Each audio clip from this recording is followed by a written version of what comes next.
Welcome back to the channel, Papa's Posse. It's Papa's Comic Books, Coffee, and more. And today we have The Defenders, number 104. Title of the story, Yesterday Never Dies, by J.M. DeMatteis and John Sanote. Now, don't forget, this book and others are available on my eBay page, papas-comic-com. All right, guest starring Wonder Man and the Beast. The non-team faces a fearful fate in a far-flung dimension. Come on, Defenders, we've got to save my wife from those demons. And Yesterday Never Dies. Greenwich Village, across the decades, it has become home of the Beat generation, the Love generation, and the Me generation, providing a haven for free spirits and came seeking the nebulous magic their hearts so desperately craved. Some found their dreams here, like the person who wrote the book. Others were lost due to disillusionists. There again. And despair. And the darker realms beyond. You can't do this to me. You can't. And look, a poster for the Beatles, the Grateful Dead. Let's see. Grim, wordless devil slayer rules the trembling gross to his feet. It has been months since we first met, Sunshine, since I vowed to help you rise up from the wretched depths to which you sunk, and I have tried. My telepathic powers have restored your drug-addled brain to some semblance of balance, but dissolving your dependence upon mind-altering drugs is one thing, overcoming your physical addiction to heroin quite another. This is something you must face yourself, Sunshine, a demon you must conquer on your own. Yeah, right, Mr. Payne. I can dig that, but I ain't ready, that's why I can't hide my stuff, No more, I gotta let have one more fix. Let go. I am not your father, Sunshine. I have no wish to provide you with rules to regulate your life. You are an adult. You may do what you please, but do not ever seek to involve me in your puerile games again. Goodbye. And why should I stay? No, don't leave. And why should I stay? Because I don't want to go on living like this. Because I want to change. Help me, please. Subtle smile plays across Devil Slayer's lips. He turns and, whatever help I can give, Sunshine, I will. But I had to be certain the desire for change was alive in you before I sensed someone lurking outside the door. Just let me mentally screen out my costume and see who it could be. B.E. Special delivery for Simon Payne. At the sight of that creature, the costume of Devil Slayer reappears. Don't bother about a tip, Mr. Payne. I drew a very handsome salary. Cackling, the demon thing fades, leaving behind a surface stench. He has spent years building walls and keeping others at the distance, disguising the inner man of seditiously as he disguises the others. But tearing open the yellow envelope, scanning its contents, both the inner and outer stand naked and reveal. Devils of Hades. Corey, their assassin. Corey, hey man, what is it? What's wrong? Let's find out what's wrong. Let's see. Devil Slayer's only reply is a distant stare at his mind is swept back on a river of memory on his days in Vietnam. He'd been a good soldier, always doing what his superiors demanded of him. And then occasionally those demands meant napalming an entire village of innocents, get to the enemy hiding among them. Well, that was the price one paid for freedom, wasn't it? He returned home weary, confused, needing a hero's welcome from both his country and his woman, and getting it from neither. Like America, Corey Payne had changed in the time that he was gone. Perhaps she still loved him, but she could no longer live with him. She left him folded. She left him. He folded. The bottle became his best friend. Alcohol comforted him, gave him strength, and very nearly killed him. He put the bottle aside, looked around for direction, purpose, but the only skill the Marines had left him with was the ability to kill, so he put it to use. He became a hitman for the mob, murdering quickly, clearly, expertly. And if there was guilt, he allayed it by telling himself that he was not slaying innocents this time, but hardened criminals that worked for a while. With each death, his self-respect returned. until the fateful day in 1973 when he pipe bombed the car in L.A. He'd been told it was eliminating a worthless little informer. He'd been told a lie. The car would belong to a newspaper reporter. The mob wanted to get out of the way.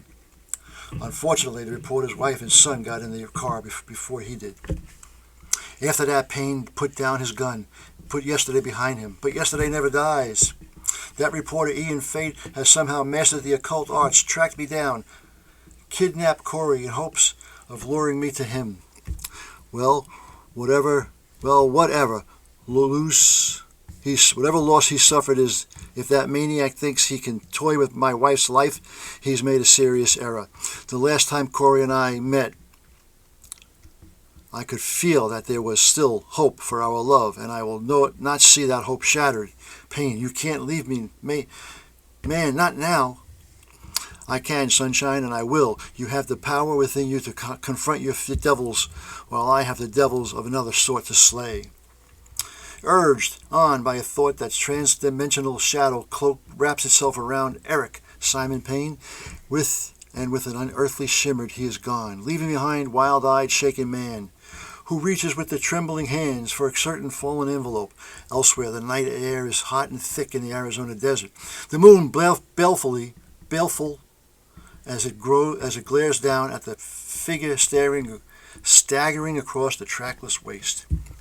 Something in his walk, in his pained, pitiful lurch, indicates a man with no thought of direction, no goal in mind. But there are few people in the world who would have pity on this man, Damon Hellstrom, the firstborn son of Satan. Father, spare me your infantile cries, Damon. You may not return to hell until the remaining humanity has been purged from your soul. But Father, for months now you have put me to the test, twisted my heart, shredded my spirit. Hasn't it been enough? Won't you please let me come back to you? Satan laughs. Hellstrom's tears burn the earth. The letter read. It explains everything pertains and even as nature tears down upon the Greenwich Village, a sanctum of the master of the mystic arts, Dr. Strange. I'm glad we finally got this together, Doc. A blue-furred ex-Avenger named Hank McCoy, a.k.a. the Bounding Beast, has come to call. Indeed, when Wong told me you'd been here, that you'd waited in vain for my return, I immediately contacted the Avengers about your whereabouts. And Viola, here I am, and voila, here I am. Misanthropic mutant with a heck of a problem. But before the Beast can explain just what that problem is, pardon the interruption, Master, but you have a visitor. Who is it, Wong? He claims to be a friend of Eric Simon Payne. Are you the Doctor Strange, the Defender guy that Payne told me about? I am. And you, no doubt, are Sunshine? Eric has told me about you as well. Sheesh, this is one wasted boy chick. He's yellower than a ripe banana. Read it. It explains everything. Payne's in trouble. I will read it, my friend, in time. But if my diagnosis of your condition is correct, you are in need of more immediate care. No, I don't. No matter what, it's Payne. He went out of his way to help me. I can't let him face this alone, and Eric will not face it alone, Sunshine. Please go with Wong. He will help you now. After the waxen-faced addict has become led upstairs, and Madge and Mutant have perused the envelope's contents. In a fate of powerful that much as I can already sense, perhaps the other defenders should be called. Hey, what am I, chopped liver? And if we need a little extra in the draw power department, I've got just the ex-offender. Oh heavens, it's monsters. Love that snappy dialogue. What a way to further my acting career, playing a bit part in a cheapo horror flick. Yes, Simon Williams, man, I have need of you. That's nice. What are you doing in my mirror? And once the astrally projecting sorcerer supreme has explained, Hank's my best buddy in the world, Doctor, so I can hardly refuse. But next time you want me, here's the phone, please. Some streets seems darker than others. More sinister, more desired. This street, for instance, nestled away beneath the now defunct West Side Highway. But if you peer through the late-night gloom, you will see the dim light of candles flickering beyond the windows of a seemingly deserted warehouse. And if you listen carefully, you will hear the voice of vengeance. Congratulations, Payne, you're right on time. But then, I hired killers have to be punctual, don't they? I don't know how you managed to become so adroit to the black arts of fate, but I don't care. All I want is my woman. Now. Not so fast, murderer. I waited a long time for this moment, and I'm not going to throw it away just like that. Do you understand what you did to me, Payne? Do you have any idea? After Gloria and Brian died, I stopped being a man and became a living ghost. Your masters didn't have to worry about my crime exposés anymore, including your transformation into the reader of souls for the disgusting cult. But when he discovered that my intent... I guess I gotta go here. I was broken adrift, empty. Only the thought of paying you back kept me going. I used all my reporter skills to track you down, find out everything there was to know about you, including your transformation into a reaper of souls for that disgusting cult. But when he discovered that my intent was less than spiritual, he balked. I struck him down and fled. I knew that the best you had to surpass your magical knowledge. So after traveling to the world, I found an exiled Tibetan seer who took me as his disciple, revealed the ageless secrets. And now I am going to strike you down. It will take a more potent spell than that to stop me, fate.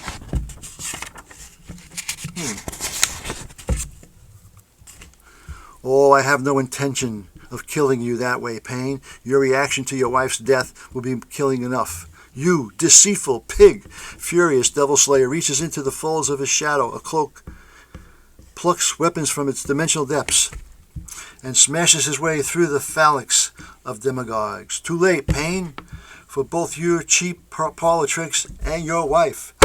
She's stabbed. Stunned, disbelieving Devil Slayer stares up the floating knife's pierced body. But even as tears mist his eyes, momentarily erasing rage, his wife's form begins to shimmer, loose substance, and vanish.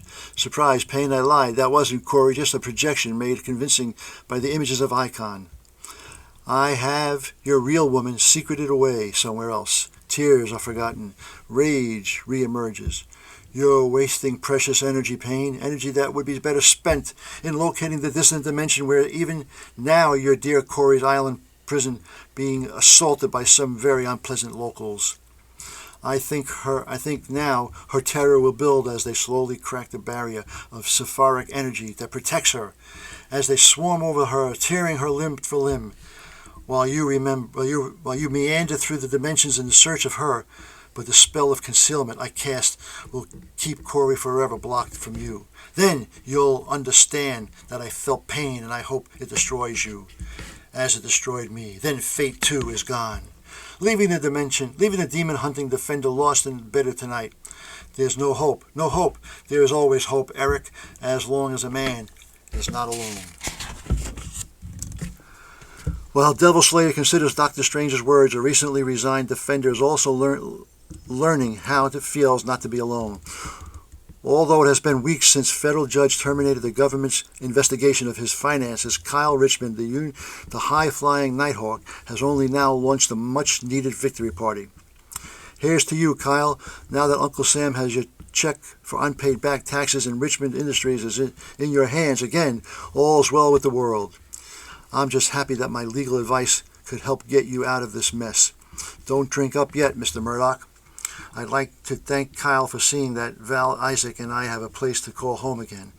And I hope that the brownstone he bought today will symbolize a new beginning for all of us. Now we can drink. But before that crystal wine glass touches Patsy Walker's lips, the party has crashed in an unusual style. All right, folks, hold it right there. I'm Hanson, CIB. You are. Huh. Well, I am Sidney B. Rosenblatt for Richmond's attorney, and I'd like to know what the reason is for this disgusting Gestapo-like intrusion. Out of the way, little man, before I squash you. Looks like Dick Tracy. Okay, Richmond, come with us. Masters wants to see you. Look, just because your tin god of a boss claims to have fixed my case doesn't mean I have to believe him or come crawling when he calls. Also, don't talk back to my feds, boys.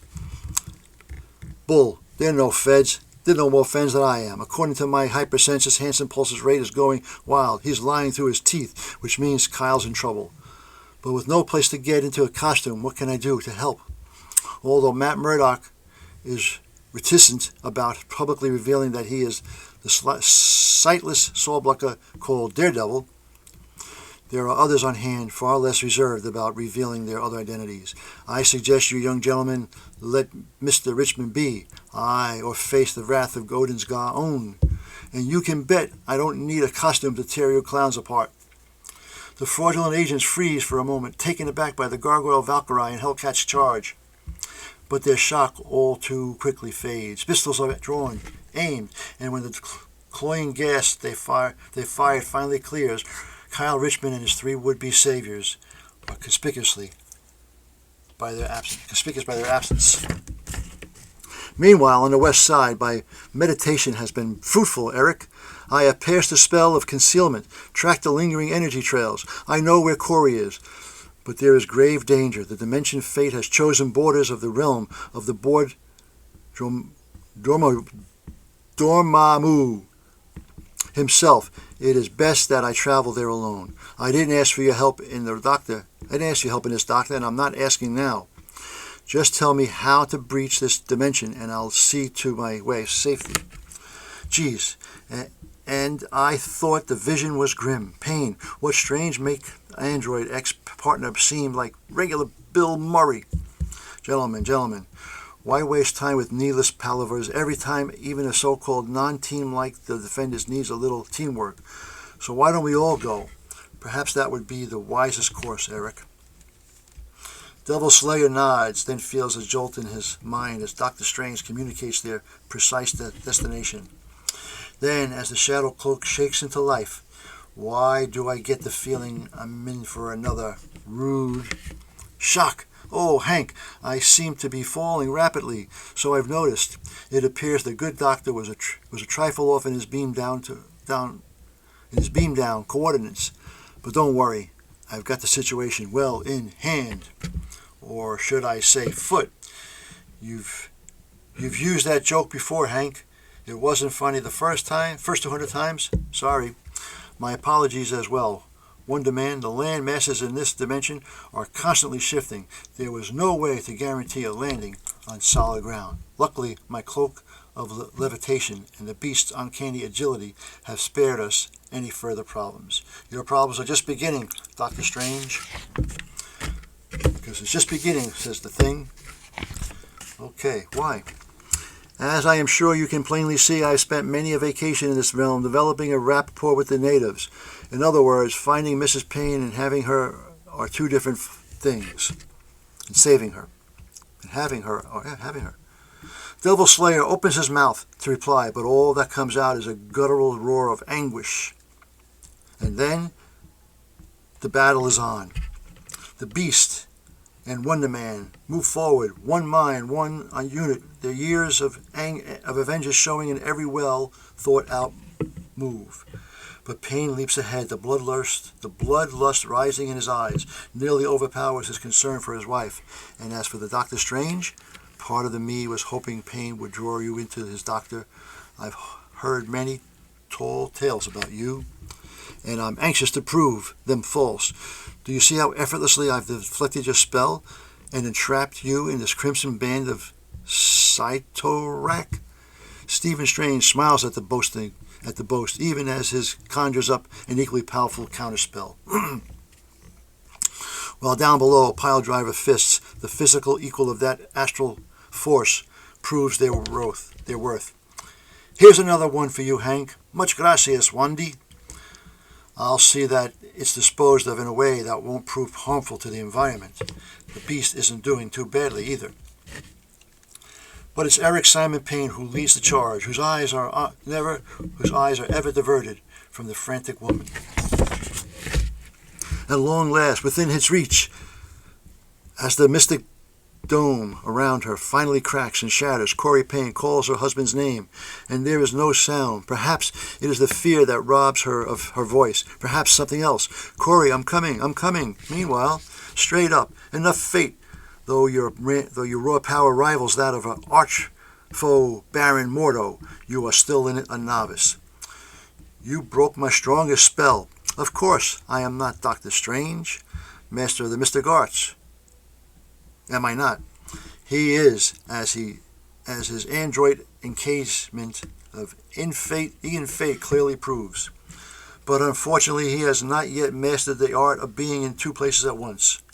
And so he does not see that the pain-maiden creature below remove a fragmented sword from its gut and race frothing from the mouth toward the one responsible for his agony.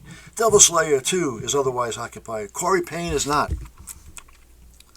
Without hesitation, she moves to protect her man, a noble act for which she pays the price. Corey falls, and as does her attacker. If Devil Slayer hears Hank McCoy's words, Payne, I'm sorry, there were too many of us of those things. Wendy and I couldn't get through in time. He does not show it if he hears the words. Corey, one word, swallowed by silence, swallowed by death. Payne's tears flow freely as walls broken, all disguises torn away. All disguises torn away. Demons of the pit, how? Now, would you believe it, Payne, after all the years, all the planning, I couldn't do it. I couldn't take an innocent woman's life. I sent Corey back to her home under a spell of forgotten fullness. But I still had to hurt you. You see that, don't you? That's why I transported that pathetic junkie here from the doctor's house, shrouded him in illusion and silence. He wasn't innocent. He was worthless. But I could see that you cared about him. Ha ha ha, and now he's dead. As you will shortly be. Fate, put it down, Payne. You've been so full of vindictive, self-righteous wrath that you've forgotten one little thing. You killed this man's wife and child. If Fate is insane and Sunshine is dead, it's your fault. Payne pulls away, lifts Sunshine gently in his arms, stares into the face of yet another innocent left lifeless in his wake, then speaks in a cracked whisper. I thought I'd bury the past. I thought I was reading the real Eric Simon Payne finding. And heaven help me, perhaps I have found him. As the shadow cloak consumes him, a dark menace seems to roll behind the Devil Slayer's eyes. But Ian Fate doesn't notice. I won't didn't before him, and I won. I'm afraid we broke him. Fate and nobody won. Dr. Strange, I'm sorry if... Don't apologize, Mr. Williams. You said what your heart demanded. Your words were harsh but painfully true. And by all the gods and demons there are, I wish they had not been. Doc, I know this is going to sound insensitive, and I don't mean it to be, but could we get back to your place, huh? Now, watching what's happened here today has only made my problems seem all the more urgent. All right, and that was The Defenders, number 104 from 1982. I hope you enjoyed that little reading. And don't forget, this book is available on my eBay page, Pappas-Comics-Books. Please hit that like button and subscribe to the channel. And remember, as Papa and all the Defenders always say, that was easy. Until next time, Papa is out.